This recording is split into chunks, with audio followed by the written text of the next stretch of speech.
Welcome to The Explainer. Today, we're diving into one of the most incredible, meteoric political rises in all of American history, the life of Theodore Roosevelt. But, we aren't just going to sit here and look at dates and election results. We're getting right to the core of it, exploring the driving philosophy behind the man himself, a concept he famously called the strenuous life. Okay, let's dive into this. Because honestly, it almost seems like a complete contradiction. When we think of Theodore Roosevelt, we usually picture this rugged, mountain-climbing, bear-hunting, absolute force of nature, right? But his story actually kicks off with severe, crippling physical weakness and a desperate, daily fight just to take a breath. So how does that happen? How does a sickly, asthmatic kid grow up to be the youngest president in American history? Well, it's an epic comeback story that starts way before he even reached adulthood. Which brings us to part one, the strenuous life begins. You see, to really get the politician, we first have to understand the boy. Young Roosevelt suffered from debilitating asthma attacks. It literally left him fighting just to breathe, and doctors back then had absolutely zero cure for it. So to conquer this intense vulnerability, his father gave him some highly specific advice. And listen to this priority order, okay? He said, take care of your morals first, your health next, and finally your studies. His dad essentially challenged him to make his body, to literally build his own physical strength from scratch. And young Theodore, he took this as absolute gospel. It motivated him to completely embrace a heavy, relentless regimen of daily exercise. He quite literally traded in a childhood defined by severe asthma for a life of intense physical exertion. I mean, during a family trip to the Alps, he discovered that hiking actually minimized his asthma. It really bolstered his spirits. And then, after getting manhandled by some older boys on a camping trip, he didn't just hide away. No way. He went out and found a boxing coach to train him. He was literally fighting his way into health. And all this newly built strength, it translated into this immense, unstoppable drive. In 1878, when his father tragically died, Roosevelt inherited what would be about $1.71 million in today's money. Now, with that kind of cash, he could have easily just lived a life of absolute leisure, studying biology, reading books in a massive library somewhere. But instead, he makes this wildly unorthodox choice for a guy of his social standing. He actually drops out of Columbia Law School to jump headfirst into the gritty, bare-knuckle world of local New York politics. He stated outright that he fully intended to be part of the governing class. Moving on to part two, cowboy, hunter, and historian. But as we all know, life rarely moves in a straight line. Just as his political career was really taking off, an unimaginable, staggering personal tragedy forced him to pivot entirely away from New York. In 1884, Roosevelt's wife and his mother died on the exact same day. Let that sink in. To handle this profound, crushing grief, he retreated all the way out to the Dakota Territory. He just threw himself entirely into the rugged Western lifestyle. He hunted bison, built his own elkhorn ranch, learned how to rope. He even served as a Billings County deputy sheriff, where he was literally chasing down boat thieves. He was essentially working out his grief through absolute grueling action. Through all of this, Roosevelt really came to view the cowboy lifestyle as the ultimate antidote to what he called emasculated milk and water moralities. He firmly believed that the dirt, the constant danger, and the hard work of the frontier forged the stern, manly qualities that are invaluable to a nation. To him, this was exactly what the country needed to survive and thrive.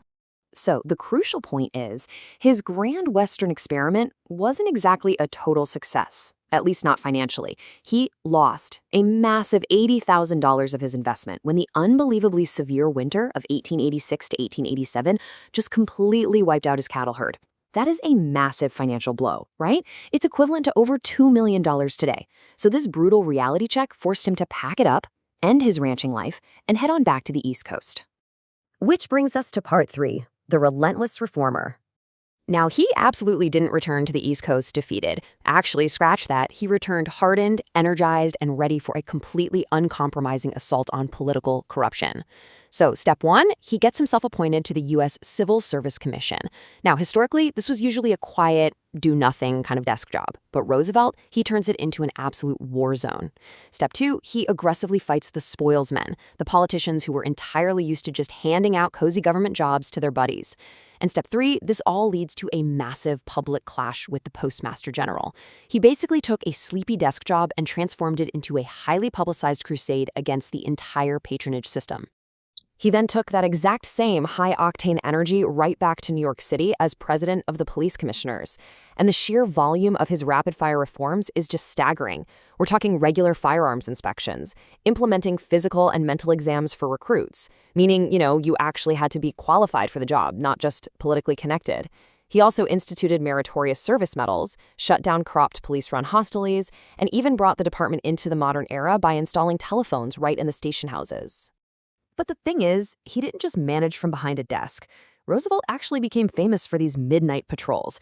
He would literally wander the dark, crime-ridden streets of New York in the middle of the night, walking the Mulberry Street police beats, just to make sure his officers were awake and actually on duty. Talk about a wildly hands-on approach to enforcing discipline. And this brilliantly illustrates the kind of impact he was having. The famous muckraking journalist Jacob Riis, a guy who spent his life documenting the absolutely terrible conditions of the city's slums, watched Roosevelt work, and he noted, for the first time, a moral purpose came into the street. He said that in the light of it, everything was transformed.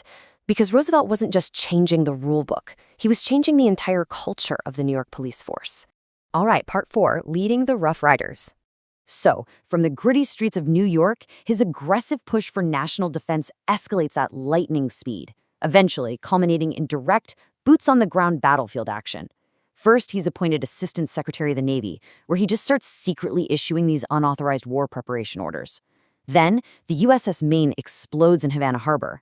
And when war with Spain is officially declared, well, he certainly doesn't stay safe and cozy in Washington. No, he actually resigns his powerful government post, forms the legendary Rough Riders, and goes straight into the dirt of Cuba to fight, eventually leading the famous charge at the Battle of San Juan Heights. And the specific details of that battle, they are just perfectly Roosevelt. During the intense assault up Kettle Hill, he was the only man out there on horseback, leading the charge from the absolute front. But when his horse gets completely tangled up in barbed wire, does he retreat? Of course not. He dismounts and just keeps advancing right up the hill on foot, armed with a salvaged revolver that had actually been pulled from the wreckage of the sunken USS Maine. It's just this incredibly vivid, action-packed anecdote that perfectly captures his absolute, unbreakable determination to lead by example no matter what obstacles were in his way. And think about exactly who he was leading up that hill. The Rough Riders Regiment was this totally fascinating microcosm of America. You had Ivy Leaguers and wealthy, privileged elites standing shoulder to shoulder in the mud with Native Americans, cowboys, and miners. Roosevelt's regiment brought together people from vastly different, completely opposite backgrounds to fight a common enemy. It was really a reflection of the exact America he envisioned, a nation united by pure action and grit. Let's move to part 5, the accidental president. So he returns from Cuba as this massive, undeniable war hero, and he's unwittingly catapulted straight toward the highest office in the land. But first, he gets easily elected governor of New York and, true to form, immediately gets to work. He starts holding twice-daily press conferences just to stay constantly connected to the public. He pushed the Ford franchise tax bill to make sure corporations were taxed for public privileges, and he was constantly fighting back against corporate excesses. He was essentially proving to everyone that you could hold big money accountable while still maintaining public order and totally avoiding radical socialism. But here is where we hit a massive twist of political irony. The New York political machine, led by boss Tom Platt, was absolutely terrified of Roosevelt's endless reforms. So they hatched this sneaky plan to bury him by pushing him onto the 1900 presidential ticket as vice president under William McKinley. See, back then, the political bosses thought the vice presidency was just a powerless, dead-end job, the perfect graveyard where Roosevelt and his pesky reform agenda would just be buried and forgotten forever. Well, that turned out to be a truly spectacular miscalculation.